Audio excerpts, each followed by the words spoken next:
আন্তর্জাতিক একটি খবর হচ্ছে, ইরানের সঙ্গে আলোচনায় উল্লেখযোগ্য অগ্রগতি হয়েছে, পাকিস্তান বলছে। এবং ছবি একটা দেখছি মাসুদ পেজিশকিয়ানের সঙ্গে পাশাপাশি বসা সেনাবাহিনীর প্রধান আসিম মুনির। অদ্ভুত ব্যাপার, আসিম মুনির সিভিল ড্রেসে বসে আছে পাশাপাশি, মনে হচ্ছে পাকিস্তানের প্রেসিডেন্ট তিনি। আসলে তিনি সব। পাকিস্তানের এই শাহবাজ শরীফ বলি আর আসিফ জারদারি প্রেসিডেন্ট বলি, এরা কিছুই না। এটা ডোনাল্ড ট্রাম্পও বলছেন, যখন পাকিস্তানের কাউকে দাওয়াত দেয় সাথে বলে যে আসিম মুনির। অনেক সময় আসিম মুনিরই যায়, শাহবাজ শরীফরা পিছন পিছন দৌড়ায়। এটা হচ্ছে পাকিস্তানের বাস্তবতা, সেই অনুযায়ী বিশ্ব সেভাবে ডিল করে।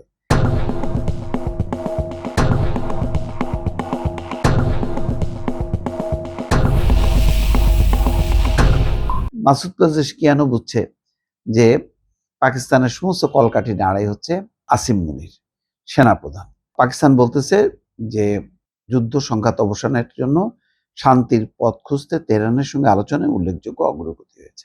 মঙ্গলবার ইরান সফর শেষে পাকিস্তানের স্বরাষ্ট্রমন্ত্রী মহসিন নাকভি এই কথা জানিয়েছেন। আসিম মুনিরের নেতৃত্বে একটি প্রতিনিধি দল তেহরান সফর করে ইরানের নেতৃত্বের সঙ্গে বৈঠক করে। পাকিস্তানি সামরিক বাহিনীর এক বিবৃতিতে বলা হয়েছে, আলোচনায় সংঘাতের আরও বিস্তার ঠেকানো, হরমুজ প্রণালী পুনরায় খুলে দেওয়া এবং দ্রুত যুদ্ধের অবসান ঘটানোর উপায় নিয়ে আলোচনা হয়েছে। এছাড়া আঞ্চলিক শান্তি প্রতিষ্ঠা, আলোচনার মাধ্যমে বিরোধের একটি সমাধানে পৌঁছানোর পথ নিয়ে দুই পক্ষ মত বিনিময় করছে। এই আলোচনার কি সফল হবে তা না, কিন্তু আমি ভাবছি যে পাকিস্তান দেখেন অসাধারণ একটা ভূমিকা। একদিকে সে সামরিক প্রতিরক্ষা চুক্তি করছে 3টা দেশ মিলে, এটা ভয়ঙ্কর। সৌদি আরব, তুরস্ক এবং পাকিস্তান মিলে। তো এই সময় এরকম সামরিক জোট করা মানে হচ্ছে বলতে গেলে দৃশ্যত ইরানের বিরুদ্ধে।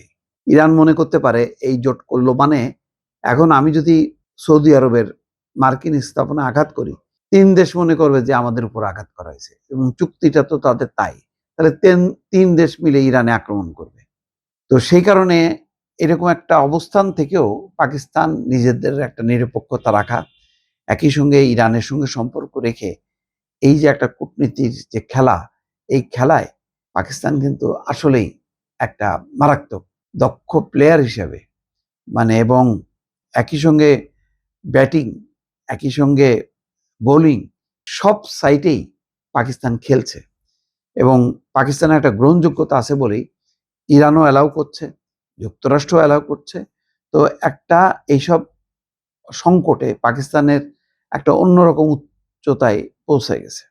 যদিও আভ্যন্তরীণভাবে পাকিস্তানের অবস্থা খারাপ, ইমরান খানের প্রতি যে আচরণ, সেই আচরণের সমস্ত ক্রিকেট বিশ্বের যারা স্টার, পুরনো স্টার যারা, সবাই নিন্দা করেছে এবং তার চিকিৎসার দাবি জানিয়েছে। কিন্তু পাকিস্তানের শাসকরা, বিশেষ করে সামরিক নেতারা, এগুলিকে গুরুত্ব দিচ্ছে না। তারা মনে করে, আসিম মুনির মনে করে ইমরান খান তার জন্য থ্রেট।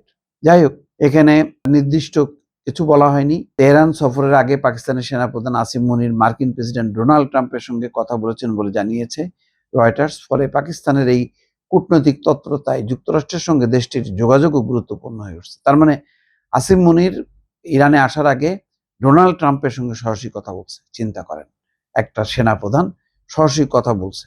ইরানকে অর্থনৈতিকভাবে বিচ্ছিন্ন করতে বিভিন্ন দেশের উপর চাপ বাড়াচ্ছে যুক্তরাষ্ট্র। গত সপ্তাহে ট্রাম্প সতর্ক করেছে যে যে কোনো ধরনের সহায়তা দেবে তাদের অর্থনৈতিক পরিণতির মুখে পড়তে হবে। অথচ পাকিস্তান হচ্ছে একটা রুট, যে রুট দিয়ে তাদের পণ্য আনা নেয়া করে, সেটাও কি বন্ধ হয়ে যাবে কিনা, এরকম একটা অনিশ্চিত মুহূর্তে পাকিস্তানের সেনাপ্রধান তেহরান সফর করা এবং উল্লেখযোগ্য অগ্রগতি হয়েছে বলে দাবি করাটা এই অর্থনৈতিক যুদ্ধের মধ্যে আরেকটা নতুন ডাইমেনশন তৈরি হয়েছে। দর্শক।